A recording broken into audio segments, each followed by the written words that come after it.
Some eye-opening changes are happening right now to the US housing market. So for example, the amount of houses for sale just hit a 5-year high, increasing to the highest level since the winter months of 2019. What's truly remarkable about this is the fact that sales fell by 2.5% from 1 year ago, despite this huge increase of housing inventory. In other words, the sharp rise of housing supply has not translated to an increase in sales, which is indicating that home buying demand overall for the nation is relatively weak.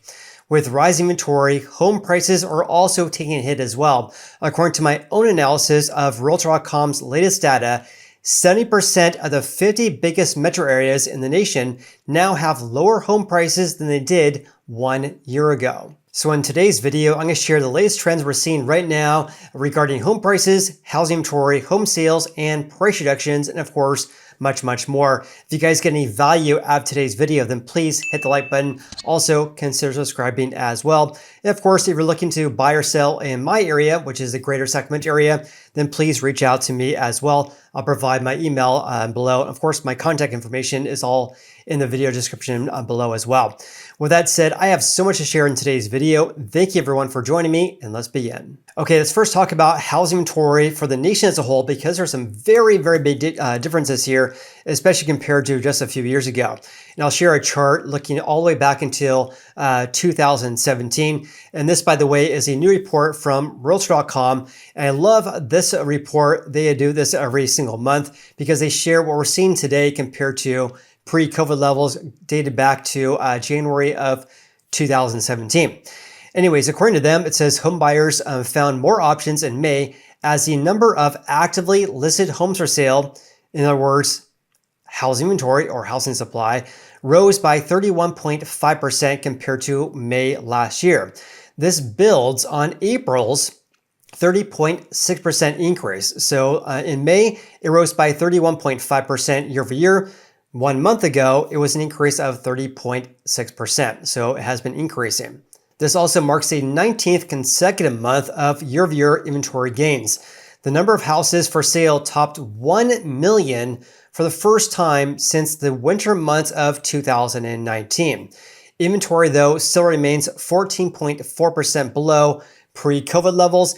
They define that as the same levels, the same month back in 2017, 18, and 19. I also want to provide some further detail because, of course, real estate is local, right? So according to Resi Club, among the nation's 200 largest cities or markets, 75 metros have active inventory or housing supply at or above 2019's levels. So 75 of the 200 biggest cities have more inventory compared to pre-COVID levels. So let's first have a look at a chart looking at inventory for the nation. Then I'm going to share a snapshot looking at how each of the metro areas in the US fares, because there are some, huge changes, especially compared to just 3 years ago.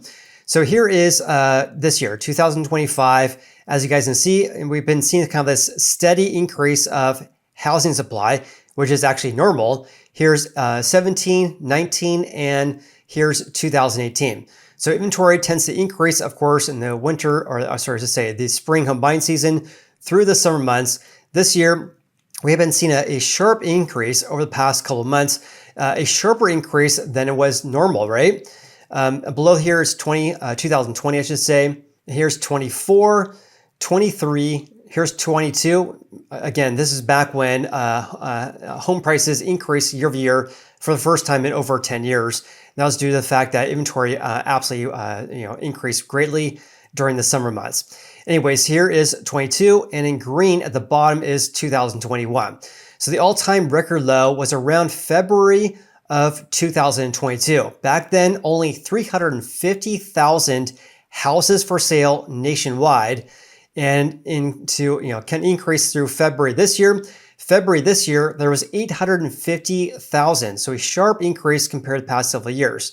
So right now, this May, the highest level for any month looking at post-COVID. And in fact, this is the highest since the winter months of 2019. So this is a 1, 2, 3, 4, 5-year high. But having said that, we're still behind pre-COVID levels, as you guys can see right here. But this is way different than, let's just look at the same time frame in 22. May 22 was right around right here. Back then, 500,000 houses for sale when it was more normal to have around 1.2 million. So inventory was less than 50% compared to pre-COVID levels. Now we're getting really, really close. And I mentioned this several months ago. I was anticipating that this year we're going to get to around pre-COVID levels. So I'm going to say 2019. If inventory kind of goes like this and then levels off like it normally does, we could see inventory surpass 2019 in the fall months and maybe in the winter months this year. Of course, time will tell, and I'll definitely keep you posted regarding the latest developments on that. All right, so that's inventory on a national level. Here's a look at how each of the metro areas fared as well. So this is according to Resi Club. They looked at May 25 this year compared to May of 2019. One of the biggest increases amongst the largest metro areas is actually Denver. Denver is up by 65% compared to May of 2019. So May this year, 12,354 houses for sale compared to May 19, only, I should say a little bit less than 7,500. So Denver has an increase of 65% over the past several years. Let's look at Austin. Austin's up by 71%. San Antonio is up by 44%. Houston up by 12.4%. Dallas up by 30.5%. Obviously, we have Florida. You have a big increase of inventory there. Lakeland, Winter Haven, Florida up by 79.6%, whereas Miami only up by 5%. In Sacramento, of course, you guys all know I'm a realtor here in Sacramento. Inventory is down by 1.9%. So I'll provide some further context regarding these figures because Realtor.com goes into detail regarding how the increase of housing supply, this is for existing houses, this excludes brand new home construction. So areas that have a lot of home building going on or in general have more houses for sale of existing houses compared to 2019. And that's because, of course, if there's a lot of home building going on, that of course is competition for those who are selling their older houses and causing home prices to decrease as well. What's interesting though is that amongst these pandemic boom towns, that was Sacramento, Boise, Idaho, Denver, Austin, Texas, etc. It's really different compared to Sacramento, right? Sacramento is down by 1.9, whereas Denver is up by 64.9% in the amount of houses for sale. Salt Lake City, Utah is up by 12.3%, and Boise is up by 18.4%. Let's look at Nashville, Tennessee is up by 28.1%. In stark contrast, Virginia Beach, Virginia is down by 54%. Hartford, Connecticut down by 76%. And much of the Northeast and the Midwest has a lack of houses for sale. In general, one of the reasons is due to the fact that there's not enough land to build on, unlike areas like in Sacramento, Denver, Austin, Texas, etc. Like I mentioned at the very beginning of this video, it's pretty remarkable to see that even though there's a lot more options for home buyers, we're not seeing home sales increasing greatly. In fact, we're seeing a lack of transactions being signed. So this is pending home sales. It says with inventory up, buyer activity was more subdued. Pending home sales, which in other words is listings, houses for sale under contract with a home buyer. So a home seller lists their home for sale, then they accept an offer from a home buyer. That is a new pending home sale. So looking at pending home sales, that decreased by 2.5% year over year, similar to April's 2.6% decrease.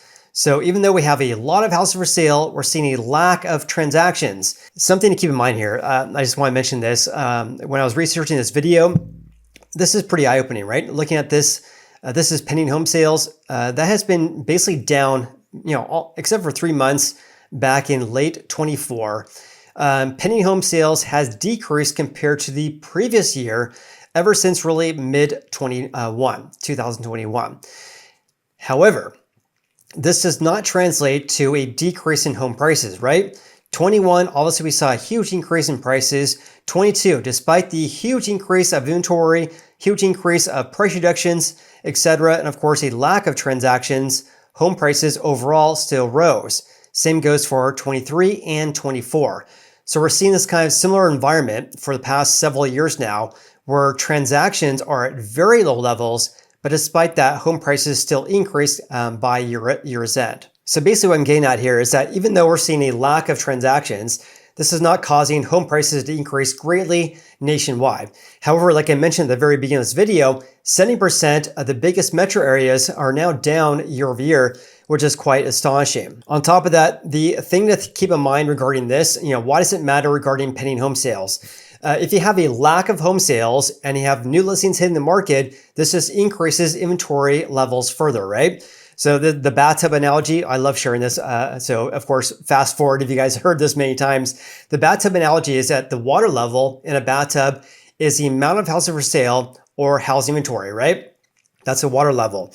How do you increase the water level? Well, you plug up the bathtub and you have more water going in, right? So new listings is the water going in. The plug is home sales. So we're seeing right now is the plug is basically being plugged up, for lack of a better word, and we're seeing more supply in the market, which is causing inventory or the water level to increase. However, we're not seeing a sharp increase of new listings though, or the water going in. If we did see that though, we would see the water level increasing big time. So right now we're seeing inventory increasing due to a low level of transactions, but also due to it's kind of keeping at bay due to a low level of new listings hitting the market. So for example, newly listed houses climbed 7.2% from last May. This was a modest decrease compared to April's 9.2% increase.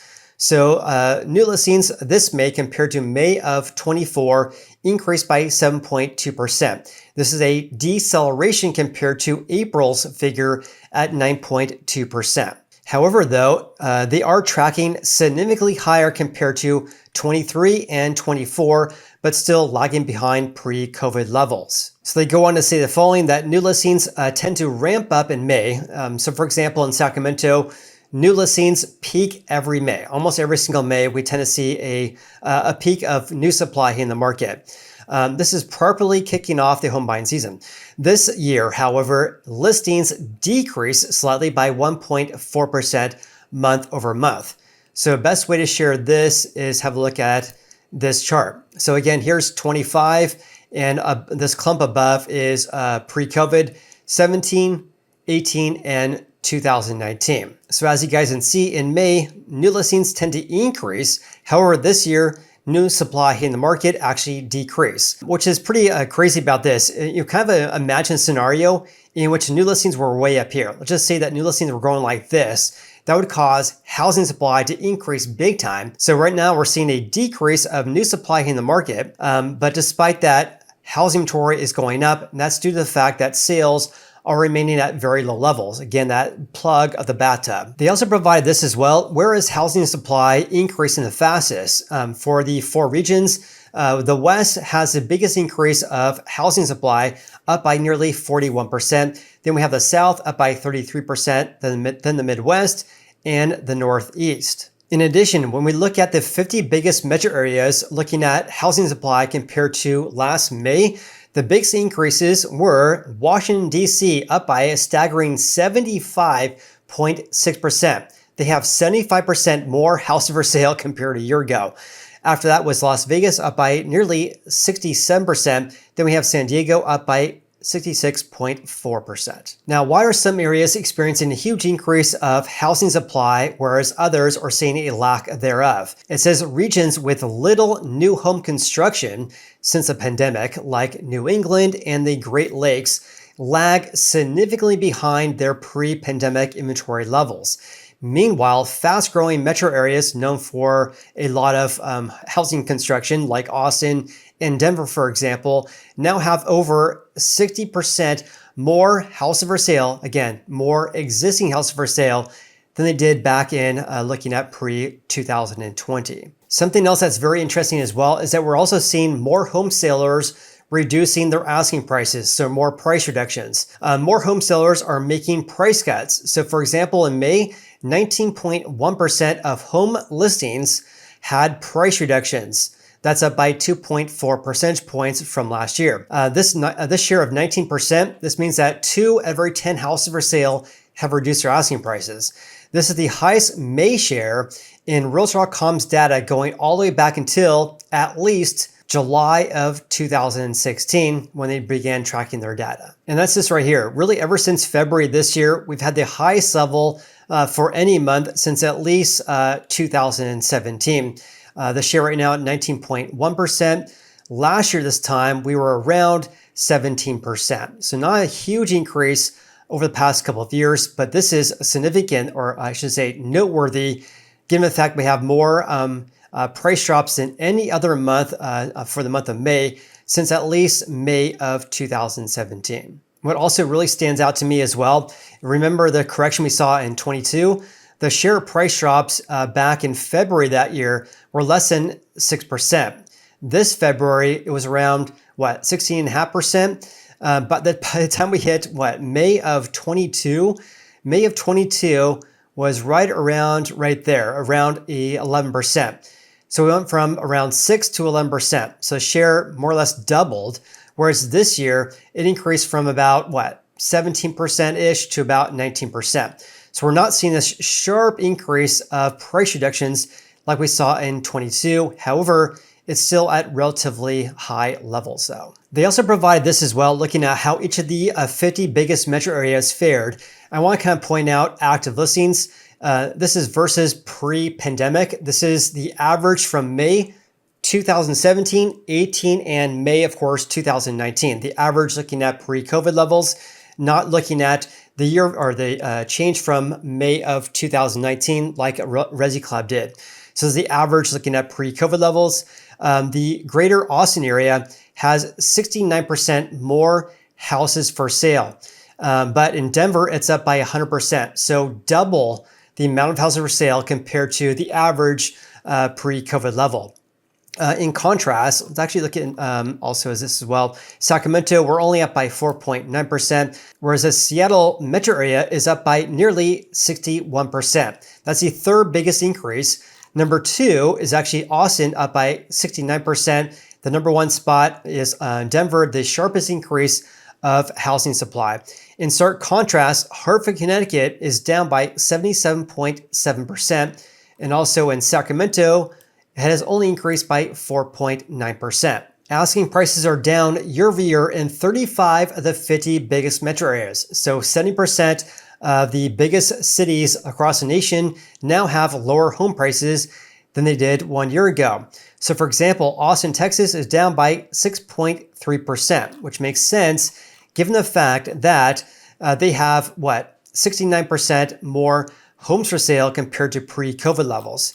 So Austin is down 6.3%. Denver is down by 5.8%. In contrast, due to a lack of homes for sale, Hartford, Connecticut is up by 3.2%. Then we have Sacramento is down by 3.6%. And what else here? Virginia Beach, Virginia up by 5.4%. Feel free to pause and screenshot if you guys want to learn about these different market areas. But of course, I'll provide a link in the video description below if you guys want to read this article yourself. And if you guys do, please leave me a comment below with your biggest takeaways, of course. And of course, reach out if you're looking to buy or sell in the greater Sacramento area. I'd love to help you guys. With that said, I appreciate you guys so much for watching today's video. Please like and subscribe, and we'll see you in the next video.